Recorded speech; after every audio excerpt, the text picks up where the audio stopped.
reparto de la tierra, el terminar con el latifundio, el poner a campesinos en posesión de la tierra como instrumento de trabajo, como instrumento también para elevar condiciones de vida y abrirse a nuevas oportunidades. Esto es lo que trajo fundamentalmente la pacificación del país. Con Álvaro Obregón comenzó la institucionalización del ejército. Los militares regresaron a los cuarteles y se redujo la milicia. Con Calles, los caudillos militares y los caciques locales se aglutinaron en el PNR, a través del cual se distribuían el poder y los beneficios de la revolución. Una obsesión de los militares triunfantes es deshacerse de los militares rivales.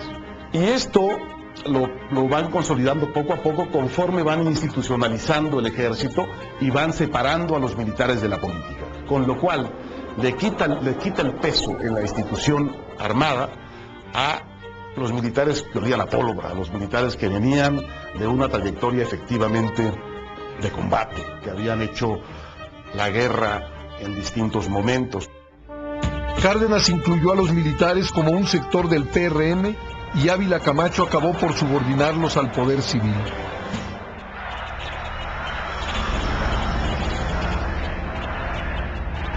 La Constitución de 1917 retomó el proceso de separación del Estado y las iglesias iniciado por los liberales en el siglo XIX. La Iglesia Católica rechazó en ese momento la Constitución. La Constitución entonces establece, no solo con un carácter liberal de separación Estado-Iglesia que había tenido la Constitución de 1857, sino que se le agregan elementos radicales en donde el anticlericalismo, el positivismo y otras formas de exclusión de lo religioso de la vida pública se transforman en leyes. La respuesta del gobierno de Calles a la actitud de la Iglesia fue suspender el culto. Los grupos católicos más radicales reaccionaron tomando las armas contra el gobierno, produciéndose una auténtica guerra civil conocida como la Guerra Cristera.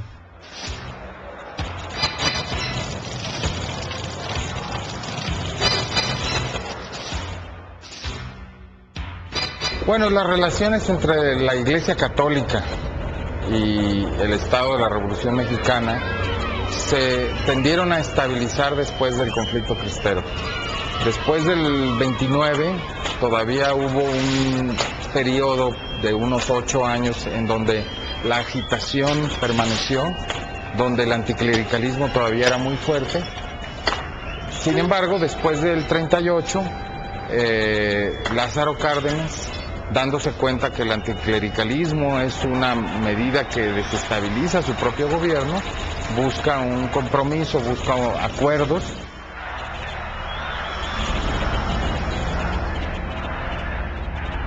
Algunos gobiernos extranjeros y algunas empresas, en especial norteamericanas, representaron una fuerte amenaza para el régimen, pues no reconocían la autoridad del Estado mexicano en nuestro territorio.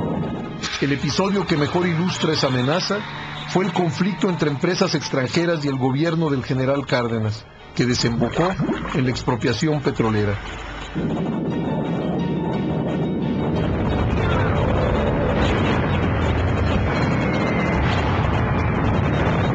Con todo, a partir de 1940, en el marco de la Segunda Guerra Mundial, comenzaron a normalizarse las relaciones entre el gobierno mexicano y aquellos gobiernos y empresas extranjeras. El conflicto del petróleo estalla la huelga en mayo de 1937. Los trabajadores petroleros, dirigidos por la CTM de Lombardo Toledano, van a la Junta de Conciliación y Arbitraje a plantear este trabajo de huelga. El fallo de la Corte fue en el sentido que estaban absolutamente capacitadas de dar todo lo que los trabajadores pedían. Las compañías se oponen a este fallo, a este laudo. La desobediencia de las compañías petroleras, la soberbia con la que procedieron las compañías extranjeras, desconociendo, no acatando una resolución de la Justicia Nacional, de la Suprema Corte de Justicia. Esto fue lo que llevó a que abrió la oportunidad para rescatar el petróleo y ponerlo al servicio del desarrollo del país. Es el interés público de los mexicanos y aún de los extranjeros que viven en la República y que necesitan de la paz y la dinámica de los combustibles para el trabajo. Es la misma soberanía de la nación que quedaría expuesta a simples maniobras del capital extranjero. Se trata de un caso evidente y claro que obliga al gobierno a aplicar la ley de expropiación en vigor. El discurso con que el general Cárdenas anunció la expropiación petrolera se transmitió por radio. Las familias se reunían alrededor de la radio para escuchar los programas de estaciones como la XCW, la voz de la América Latina desde México.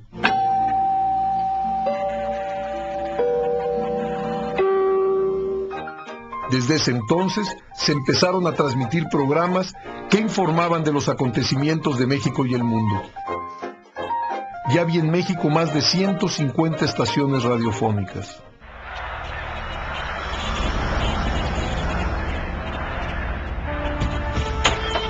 A su vez, el poder de negociación de los empresarios nacionales se derivaba de su capacidad económica. Las grandes centrales, las cámaras y las cúpulas empresariales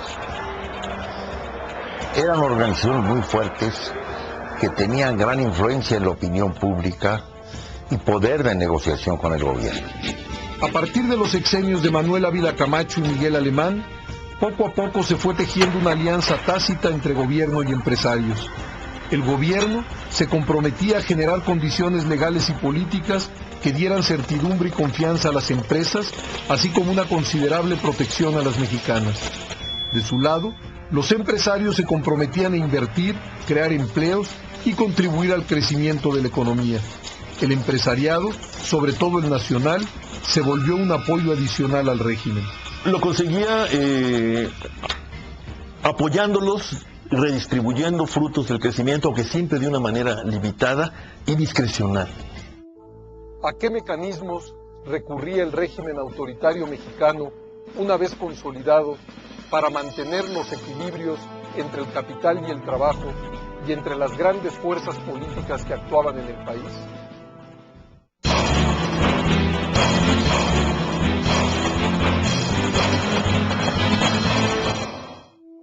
En la década de los 40, el régimen ya consolidado mantenía en lo fundamental los consensos básicos, también el apoyo de las élites económicas, y eso a través de dos mecanismos fundamentales.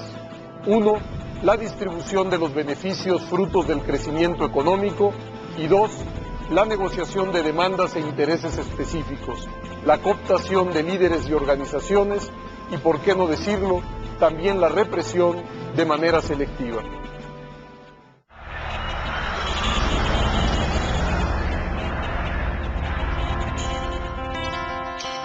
Bueno, era un régimen autoritario sin ser dictatorial, ni ser policíaco.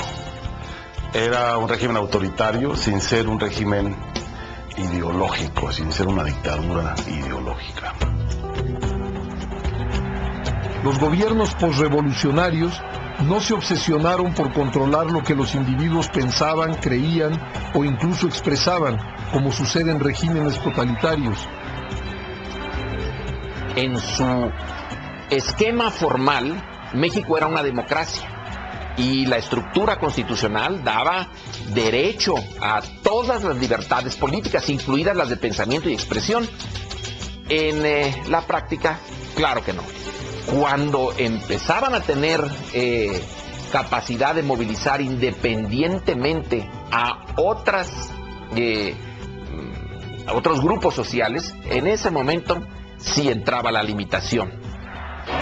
Para limitar y contener, primero se cooptaba, se ofrecían beneficios económicos y políticos.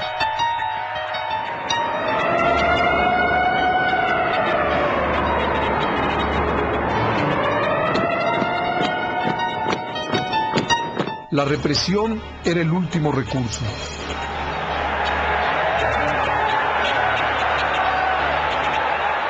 Además, el sistema corporativo contaba con mecanismos de control de las organizaciones sociales. Dichos mecanismos incluían desde una gama de recompensas